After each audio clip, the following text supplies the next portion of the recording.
राम राम दोस्तों। बहुत से दोस्तों का कमेंट आया कि सर्दी का मौसम है, थोड़ा सा दौड़ते हैं और थक जाते हैं। तो अगर आप भी मतलब थोड़ा दौड़ते हो, 1600 मीटर दौड़ने में अगर आप दो या ढाई चक्कर में ही थक जा रहे हो तो आपका स्टेमिना बहुत ज़्यादा लो है। अगर आपको अपना स्टेमिना बढ़ाना है तो सबसे ज़्यादा ज़रूरी है कि आप दौड़ने से पहले क्या कर रहे हो, क्योंकि दौड़ने से पहले बहुत ज़्यादा ज़रूरी है बॉडी आपका वार्म अप होना चाहिए, आपका स्ट्रेचिंग सही होना चाहिए, दौड़ने के बाद एक्सरसाइज सही होना चाहिए। और आप ग्राउंड को सिर्फ 10-15 मिनट दे के आप अपना 1600 मीटर का रनिंग पूरा नहीं कर पाएंगे। आपको कम से कम ग्राउंड में 40 से 1 घंटा तो देना ही पड़ेगा। अगर आप 2-3 राउंड में थक गए तो थोड़ा पीटी उटी कीजिए, फिर दौड़िए। आपको कंटिन्यू ऐसे करके दौड़ते रहना है, जिससे आपका स्टेमिना बढ़ेगा। आप सोच रहे हो कि आज 2 मिनट दौड़ेंगे उसके बाद छोड़ देंगे, तो ऐसे नहीं होगा। और सबसे ज़्यादा जरूरी है कि दौड़ने से पहले आपका स्ट्रेचिंग सही होना चाहिए। स्ट्रेचिंग में जैसे आप निक नोकच कर सकते हैं, जिसमें आप तड़ासन का स्टाइल में बना के आप शरीर को अपना झुका सकते हो, दाहिने बाएं का मूव कर सकते हो। आप पाँव हाथ, सबसे ज़्यादा जरूरी होता है कि आप पाँव का स्ट्रेचिंग करें, क्योंकि आप अगर स्ट्रेचिंग नहीं करोगे, बिना स्ट्रेचिंग के ही दौड़ोगे तो आपका मांसपेशियां खिंचाव हो सकता है, मसल्स में दर्द आ सकते हैं, ये सारा समस्या हो सकता है आपके साथ। और सबसे ज़्यादा जरूरी है दौड़ने के बाद का एक्सरसाइज, क्योंकि दौड़ने के बाद जो एक्सरसाइज करते हैं उसी में आपका स्टेमिना बढ़ता है। और स्टेमिना बढ़ने में खान पान का भी बहुत ज़्यादा महत्व होता है कि आप खा क्या रहे हैं और क्या नहीं खा रहे हैं। ये सारे के बारे में आज बताऊंगा कि आप अपना स्टेमिना कैसे बढ़ाओगे, दौड़ने से पहले कौन सा एक्सरसाइज करना चाहिए। तो बने रहिए आप मेरे वीडियो में। रनिंग कर लोगे, जैसे आपका रनिंग 10 मिनट 15 मिनट 20 मिनट ऐसे समथिंग करना। ऐसा नहीं है कि आप 1600 मीटर का तैयारी कर रहे हैं तो 2 चक्कर लगा के उसके बाद थक गए तो आपको बैठ जाना, नहीं ऐसा नहीं है। थक गए उसके बाद से 1 चक्कर घूम लीजिए, फिर 2 चक्कर लगाइए, फिर 2 चक्कर लगाइए, ऐसे कंटिन्यू करके आप लगाते रहिए, आपका स्टेमिना बढ़ेगा। जैसे दौड़ खत्म हो जाने के बाद से सबसे ज़्यादा जरूरी है, अगर आप ग्रुप में दौड़ रहे हो तो सारे ग्रुप के साथ मिलकर आपको 100 मीटर का कम से कम 3 बार स्प्रिंट लेना चाहिए, ताकि उसमें जो आपका स्टेमिना वो पता चलेगा कि आपका कितना स्टेमिना है। 100 मीटर का स्प्रिंट से ही तो आपका स्टेमिना बढ़ेगा, क्योंकि वो जो 1600 मीटर का लास्ट का जो रनिंग है ना, वो 100 मीटर का स्प्रिंट से ही पता चलता है। इसलिए आपका 1600 मीटर का जो लास्ट रनिंग होगा 100 मीटर, वो खींचना पड़ता है, उसी में ज़्यादा इफेक्ट करता है। अगर आप भी 1600 मीटर की तैयारी करते हैं तो आपको ये स्प्रिंट लेना ही चाहिए। फिर हम बात करते हैं आगे एक्सरसाइज का। जैसा रनिंग हो गया, रनिंग के बाद से 100 मीटर का आप स्प्रिंट ले लिए, उसके बाद से अगर आपके पास स्किकिंग है तो आप उसमें रस्सी कूद सकते हो। रस्सी कूद भी आप कम से कम 3 से 4 मिनट तक करना है कंटिन्यू, क्योंकि रस्सी कूदने से भी आपका जो स्टेमिना है वो बढ़ता है। क्योंकि रस्सी कूदने से आपका सांस ऊपर नीचे होता है, जैसे सांस हो गया, आप सांस को भी बारी बारी से ले सकते हैं। ऐसा नहीं है कि आप जल्दी जल्दी लीजिएगा, सांस जितना जल्दी जल्दी लीजिएगा उतना जल्दी आप थक जाइएगा। इसलिए जरूरी है कि सांस को लंबा लीजिए, रिदम के साथ लीजिए, सांस एक रिदम में रखिए, तब आप नहीं थकेंगे।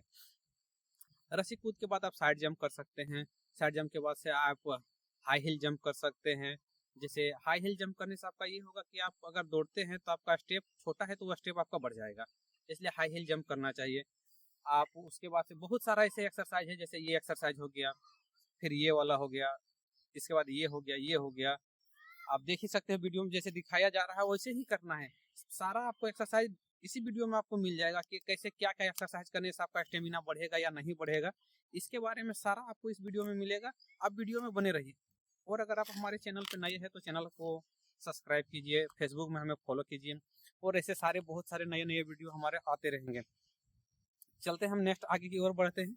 हाँ, एक चीज़ आपको हम बताए थे कि दौड़ते टाइम जो श्वास है ना, श्वास लेना भी, अगर आप दौड़े जल्दी जल्दी, अगर अचानक से स्पीड दौड़ दिए तो आपको फिर जल्दी थक जाओगे। इसलिए एक रिदम के साथ दौड़ना है। आप 2 चक्कर धीरे धीरे दौड़िए, उसके बाद से आप धीरे धीरे स्पीड कीजिए, बॉडी वार्म अप होने के बाद से स्पीड कीजिए। जरूरी नहीं है कि आप अचानक से ही तेज दौड़ दो, क्योंकि आप तैयारी कर रहे हैं, अभी कोई आप बहाली में नहीं गए। और सबसे अहम बात है कि आप दौड़ते टाइम, अगर आपका शुरू में, अभी ठंड का मौसम है तो शुरू में आप दौड़िएगा तो आप नाक से सांस लीजिएगा, मुंह से छोड़िएगा, और एक लंबा सांस लीजिएगा, लंबा छोड़िएगा। ऐसा नहीं कि जल्दी जल्दी, ऐसा नहीं करना है, ऐसे में आप बहुत जल्दी थक जाओगे। इसलिए दौड़ते टाइम सबसे ज्यादा जरूरी होता है कि आप सांस भी कैसे ले, वो भी बहुत मायने रखता है। ये आप 2 स्टेप में सांस ले सकते हैं, ऐसे लंबा गहरी सांस ले सकते हो 2-2 स्टेप में, इस प्रकार से भी आप ले सकते हो। हाँ, और आपको पहले ही बताए थे, जरूरी था खान पान। आपको अगर आप तैयारी कर रहे हैं तो जरूरी है कि आप ऑयली, जैसे आप ऑयली खाना को आप छोड़ सकते हैं, जंक फूड छोड़ सकते हैं, चाइनीज फूड छोड़ सकते हैं, आप हेल्दी खाना खाना चाहिए। आप फल फ्रूट अंजीर इस सब का ज़्यादा सेवन करें, क्योंकि आपके खाने पे भी बहुत ज़्यादा मायने रखता है कि आपका स्टेमिना कैसा रहेगा या नहीं रहेगा। क्योंकि आप अगर पिज्ज़ा बर्गर ये सब खा लिए और कितना भी एक्सरसाइज करो या डेली रनिंग करने जाओ, और अगर आप इसको कंटिन्यू खाओगे ना तो आप मोटे हो जाओगे, आपका स्टेमिना नहीं बढ़ेगा। स्टेमिना बढ़ाने के लिए हेल्दी खाना जो सबसे ज़्यादा जरूरी है, जैसे घर में नॉर्मल जो खाना बनता है दाल चावल सब्जी रोटी, ये सब बहुत अच्छा है, आपके लिए बहुत अच्छा है। पर इसके साथ साथ बहुत ज़्यादा जरूरी है कि आप चना का पानी पीजिए, चना मूंग ये सब का सेवन कीजिए, अंजीर ये सब का सेवन करने से आपका जो स्टेमिना है वो बहुत जल्दी ही बढ़ता है। ये सारी चीजों में आपका स्टेमिना बढ़ेगा।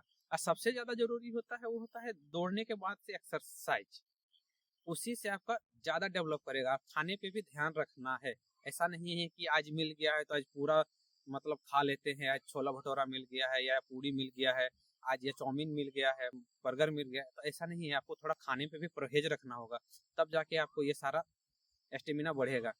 और और बहुत सारा जानकारी हम ऐसे ही आपको वीडियो में देते रहेंगे, बने रहना है मेरे वीडियो में, मेरे चैनल में। तो आज के लिए इतना ही, हमें दीजिए इजाजत। नमस्कार, मिलेंगे फिर कल नेक्स्ट वीडियो में, तब तक के लिए जय हिंद जय भारत।